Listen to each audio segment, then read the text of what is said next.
유독 모든 문제의 원인을 남 탓하기 좋아하는 사람이 있다. 하는 일마다 잘 풀리지 않는 이유, 누구와의 관계가 틀어진 이유, 실패담의 원인과 이유는 많지만 본인은 없다. 누군가의 잘못이었고, 상황이 나빴고, 운이 따르지 않았다고 한다.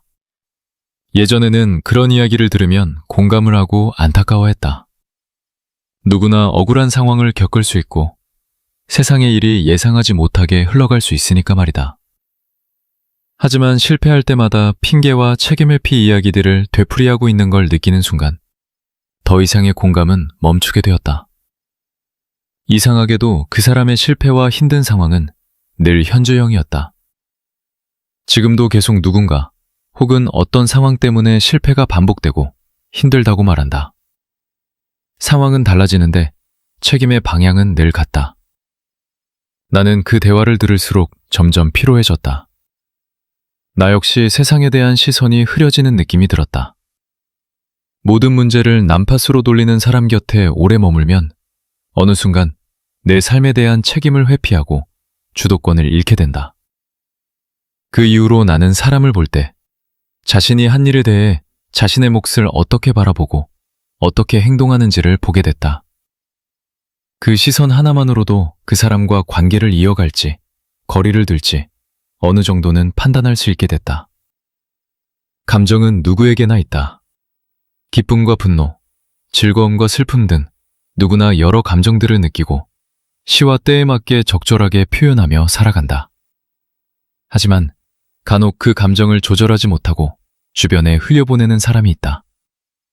목소리가 커지고 표정이 거칠어지고 함께하는 공간이 그 사람의 감정으로 채워진다. 한 사람으로 인해 여러 사람들이 불편해지는 상황이 벌어진다. 예전에 나는 그런 분위기를 그저 참고 지나갔다. 그럴 수 있다고 이해하려고 노력했다. 격한 감정의 표출은 공감과 위로를 갈구하는 표현이라 생각하고 최대한 맞춰주려고 노력했다.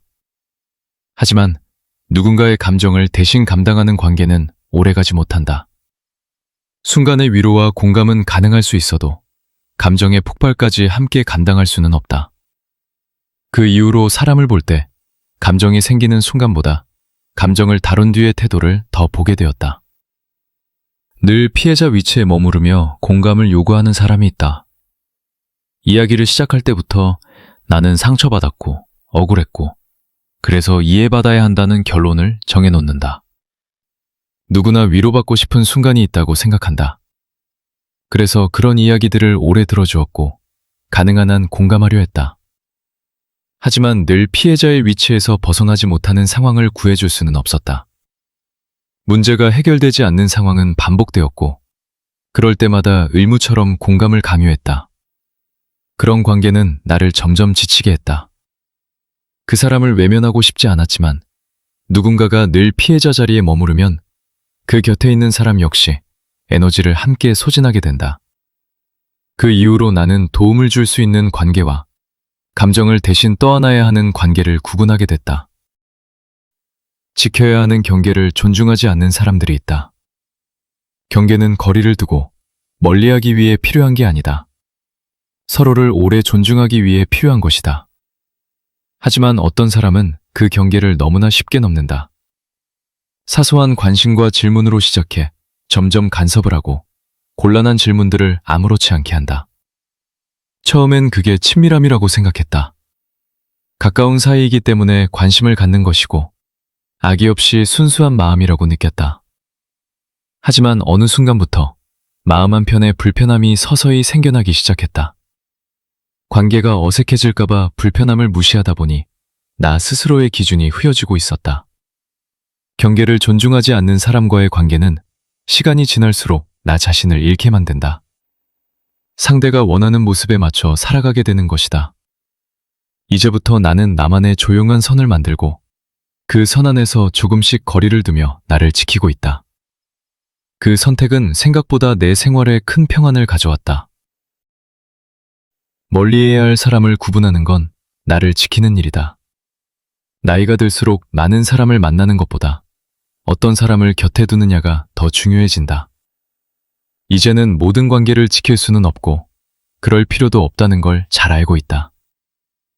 모든 문제를 남 탓으로 돌리는 사람, 감정을 조절하지 못하는 사람, 늘 피해자 자리에 머무르며 공감을 강요하는 사람, 경계를 존중하지 않는 사람. 이 네 가지는 누군가를 판단하기 위한 기준이 아니라 나를 지키기 위한 보호선이다. 이 사실을 깨닫기 전에는 관계를 끊는 것이 차갑고 이기적인 선택처럼 느껴졌다. 하지만 지금은 다르게 생각한다. 모든 사람과 잘 지내려 애쓰지 않아도 된다. 대신 내 마음이 무너지지 않는 관계를 선택한다. 그 선택만으로도 삶은 훨씬 편안해진다. 좋은 관계란 나를 꾸미지 않고 억지로 설명하지 않아도 되는 관계라고 생각한다. 나는 오늘도 나의 삶을 지키기 위해 사람 사이의 거리를 조용히 조절해 가고 있다.